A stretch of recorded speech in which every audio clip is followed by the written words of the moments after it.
Ladies and gentlemen, Pitch Side is proud to present our new partner, Super 6. Super 6, if you haven't already heard of, is something that every football fan needs to get involved in. It's completely free to play, and all you need to do is predict the 6 scores of the Premier League games on the weekend. If you correctly predict all 6 scores, you can win yourself 250 grand, £250,000. You can also compete against myself, Theo, and Tom in the Pitch Side Mini League by signing up with the code PTCHS6.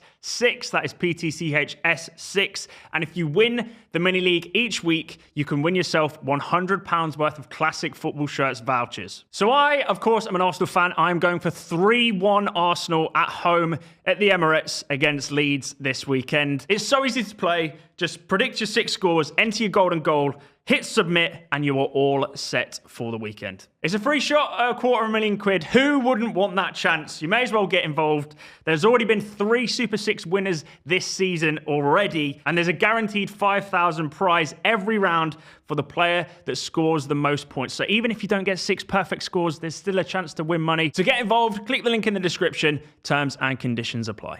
Ladies and gentlemen, make sure you are following us on Apple Podcasts and Spotify. Give us a 5-star rating. It massively helps us out. Enjoy. Everyone said, oh, Liverpool are back. They beat United 20-0.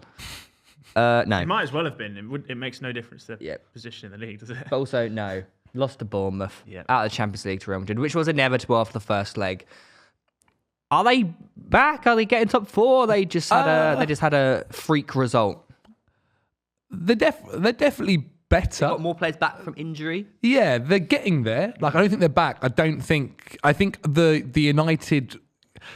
It was a bigger United story than it should have been a Liverpool story. Like, of course, winning 7-0 is incredible and it was amazing. But also, like, was it a 7-0 game realistically? No. In the first half, like, United could have gone in 1-0 up. Yeah. And so, but I think this is the thing with football. Football is such, like, I've never seen anything like it where one weekend you're the hottest thing. And Yeah. like, you're the next, you're going to win 1-0 to everything. Bournemouth. And then exactly, it flip flops all the time. Right? And like Twitter will be on you one day and then the next they're loving you. And like, I think with Liverpool, I think most Liverpool fans know where they're at. They're at a position where, you know what, if they do get top 4, We'll take that's it. incredible. Otherwise, they're kind of. But is this actually, if the more deep it, like, if Liverpool aren't in the Champions League, that is a serious problem for them because they can't attract players.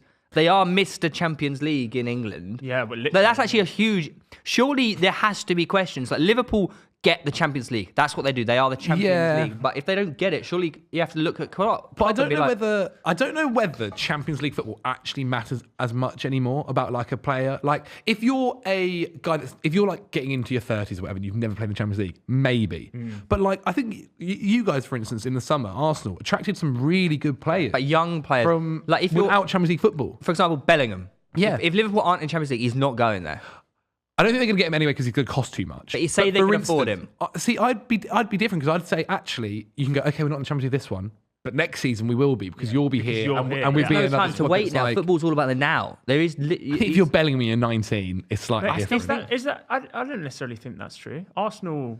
Yeah, but for Liverpool, acquired players with, you know, future-proofing in mind. Especially if you're playing in the Premier League. If you're saying, if you were like Napoli. Yeah, for sure. For a superstar like Jude Bellingham, Bellingham is 19, yes, but attracting Fabio Vieira away from Sporting, who are a Champions League team, to a club that isn't. Yeah, but that's different though, because no disrespect to Sporting, Arsenal are Arsenal.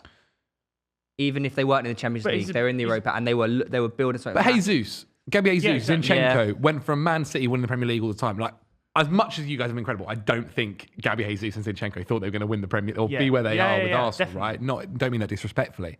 Yeah, exactly. They saw the project, but that's what I mean. Is that like you could go to Bellingham? But Bellingham had the option to go to Real Madrid. Yeah, this is the difference. It's Bellingham wants to either go to Real Madrid and be part of a bigger puzzle there, or Mr. Liverpool when they sign him.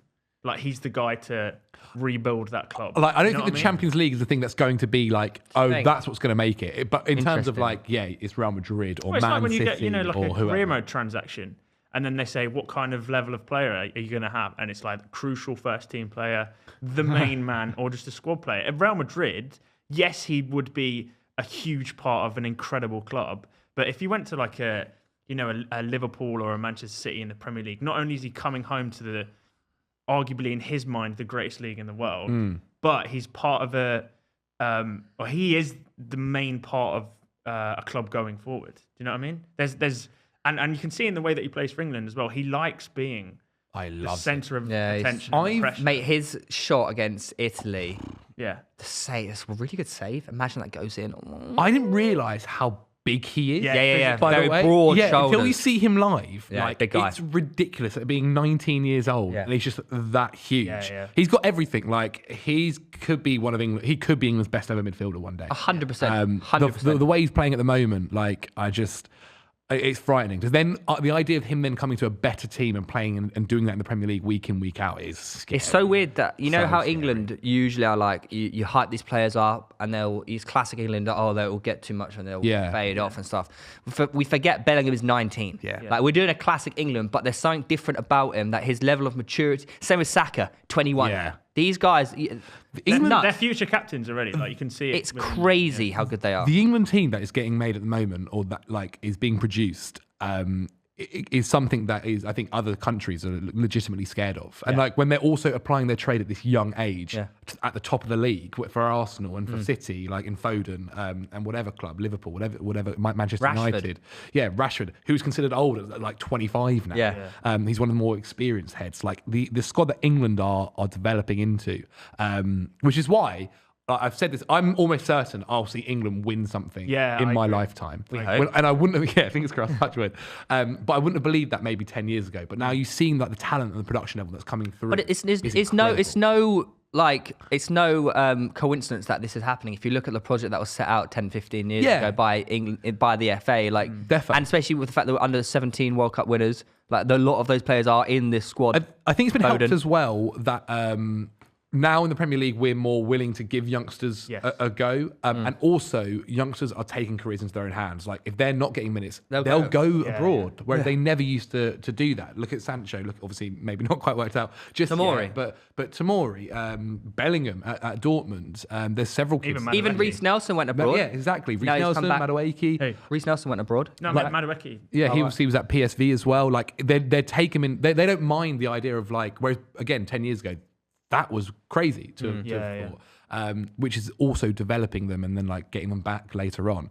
I think it's going to be. We will see something one. Is that because players now at a young age have the foresight to know that if they go abroad, there's still an entire chance that they can play for the club that they've always dreamed to at some point? Yeah, I think just the idea of going and playing abroad now is more accepted. Yeah. Whereas back in the day, I think if it was used to be the idea, if you went and played abroad, and you weren't, say, Michael Owen, already the best when you went, then you'd be forgotten about and you wouldn't get that chance to come back. So I do think a lot of that is, and also I think there's now an appreciation of other leagues where it's actually going and playing in the Bundesliga is really, really good, and going and playing in La Liga or Serie A, whatever it might be, Ligue 1, is a really good thing, and you can learn. And it's the idea of, do I want to play academy football till I'm 21, or do I at 18, 17 want to go play in Ligue 1, going against Lionel Messi and PSG? That's something that is actually a possibility now.